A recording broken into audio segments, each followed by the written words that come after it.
Hello and welcome to United Report. This is your home for all the latest Manchester United news, match updates, transfer stories, and in-depth analysis.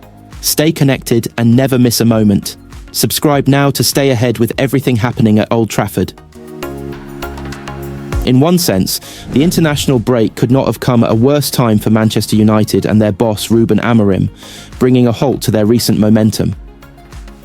A comfortable 3-0 win at Leicester City extended United's unbeaten run to 7 games in all competitions, their longest stretch this season, and continued their quiet resurgence under Amarim after a dismal start to his tenure.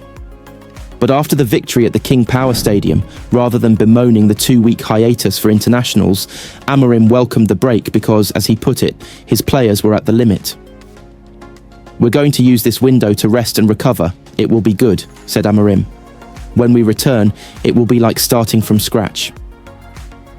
With United down in 13th place in the Premier League, their Europa League assault will define the remainder of their campaign and whether they can salvage something from arguably their worst season of the modern era. They return to action with a trip to 3rd place Nottingham Forest on April 1st, followed by the Manchester derby at Old Trafford 5 days later. Those 2 games will show whether Amarim's players can continue where they left off for the international break, or whether their recent revival was another anomaly in a season of unremitting turmoil on and off the pitch. After the derby against City, United travelled to Lyon for the first leg of their Europa League quarter-final, a competition which represents their last chance of lifting a trophy this season, and more importantly, securing Champions League football for next term. Amarim may have tried to play down the importance of going all the way in the Europa League this season, arguing that trophies are not the most important thing as he continues to plot his overhaul of United. But Amarim knows the significance of European football at United next season, for financial reasons as much as prestige, particularly when set against the backdrop of the parlous position of the club, after co-owner Sir Jim Ratcliffe claimed it would have gone bust by Christmas had he not put £232.5 million of his own money into it. Failure to win the Europa League and secure a golden ticket to the Champions League would cost United up to £100 million in lost revenue. Champions League qualification is worth around £60 million, with an additional £20 million in bonuses, and prize money should they reach the last 16. United could earn up to £20 million from gate receipts for European home games, while their kit deal with Adidas includes a £10 million penalty clause for every season they are not in the Champions League. That is why, with United out of the FA Cup and treading water in the Premier League, the Europa League has assumed such importance and will also determine which players they are able to go for this summer as Amarim continues his rebuild. If United can get past Lyon, a semi-final against Rangers, whom they edged out 3-2 at Old Trafford in January, or Athletic Bilbao awaits them, with a potential final showdown against Premier League rivals Tottenham on May 21st in Bilbao's San Mamés Stadium. With United too far down in the Premier League table to qualify for Europe, yet not low enough to be drawn into a relegation battle, everything hinges on the Europa League. Publicly, Amarim may claim otherwise, but privately he knows the consequences should he and his players fall short. Manchester United's fortunes for the remainder of the season could rest on how well Bruno Fernandes is able to lead by example. The captain scored a crucial hat-trick against Real Sociedad in the Europa League and followed it with a big performance against Leicester City to send United into the international break with 3 points. Fernandes and his teammates have come in for criticism at times this term, not least from former skipper Roy Keane. However, recent results have given them a platform on which to build. United will take on Lyon in the quarter-finals of the Europa League, with either Rangers or Athletic Club awaiting the winners. With Ruben Amarim's side now out of the FA Cup and 10 points below 7th-placed Brighton in the league, success in Europe represents their best chance of European qualification. The international break has provided an opportunity for some players to get a bit of a rest, while others have been busy for their national sides.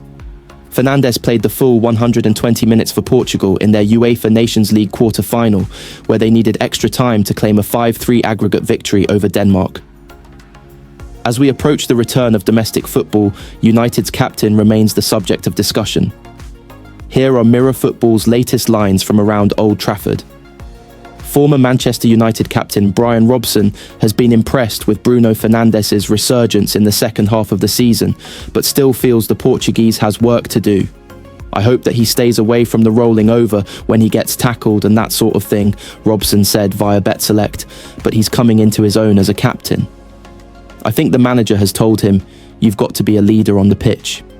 You can see him talking to people now, saying, this is what we're doing because this is what the manager wants. He looks as if he's encouraging the players and saying, you should be in this position or that position. I hope he keeps continuing to do that because you've got to. Roy Keane's former teammate Louis Saha has called out the Irishman over his recent comments about the current Manchester United crop. Saha told Genting Casino he would understand if Fernandes chose to leave United, having some in for significant criticism from the ex-captain. It's interesting that Roy Keane has criticised him, Saha said. I understand and I respect his point because he knows his position. He knows what leaders need to do. That's not easy when you are a fan. You criticise harshly. But I would still say it is harsh, because Bruno deserves respect. And as a human being, you make mistakes and all sorts. But I think he has too much weight on his shoulders, and at some point, he may consider other opportunities. Whenever he talks, I don't see someone that just wants to play for the club as much as he can. He is really loyal. He seems to be a very loyal player.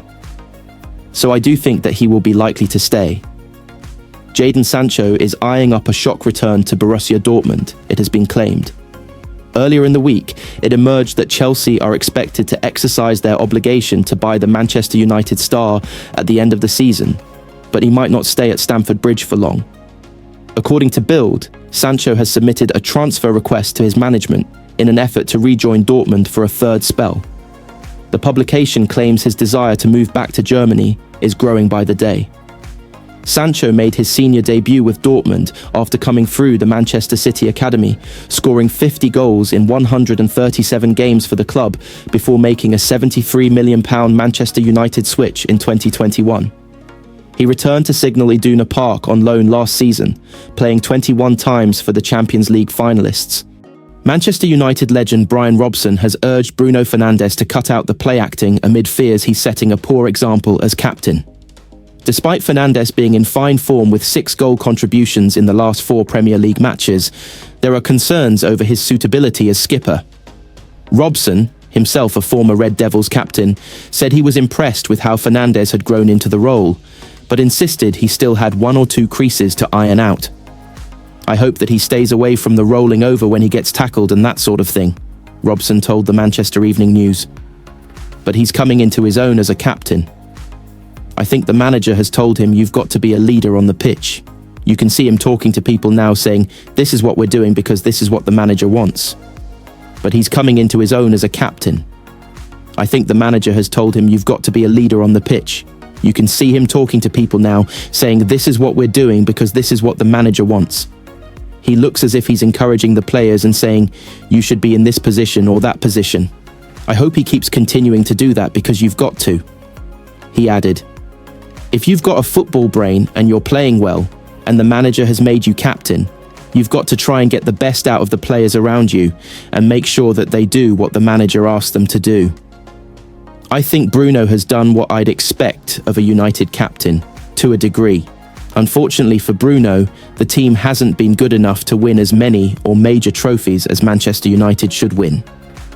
After taking over the captaincy from Harry Maguire in 2023, Fernandes has been something of a bright spark in an otherwise gloomy period for the club. And while he's been far from perfect, Robson believes he's making a massive difference, with Ruben Amorim's team showing signs of improvement after winning back-to-back matches against Real Sociedad and Leicester City by 3-goal margins. He, Fernandes, has been in fantastic form in the last 2 months, Robson, 68, said. He is so confident at the moment. You can see it in his game. He's just loving his game at the moment, and he's making a massive difference. And that's what sometimes confidence can do. Players need confidence, and if they've got the ability, then it can make a major improvement on their game. Optimism aside, the Red Devils are still 13th in the league and have a tough run of fixtures coming up. Next week they face high-flying Nottingham Forest before welcoming neighbours Manchester City to Old Trafford. After that, they have a clash with Carabao Cup champions Newcastle, sandwiched between both legs of their Europa League quarter-final clash, with league giants Lion Fernandes is currently enjoying his most prolific scoring season since netting 28 goals in the 2020-21 campaign, having already scored 16 times in all competitions this term. He's just 5 away from hitting a century for United, which would put him on par with Robson, who scored 100 goals in 465 appearances for the club. Robson, who transferred from West Brom in 1981 for a then record British transfer fee of £1.5 million, was a fixture in United's lineup for 13 seasons. During his tenure, he helped the club secure 6 major trophies, including 2 Premier League titles and 3 FA Cups.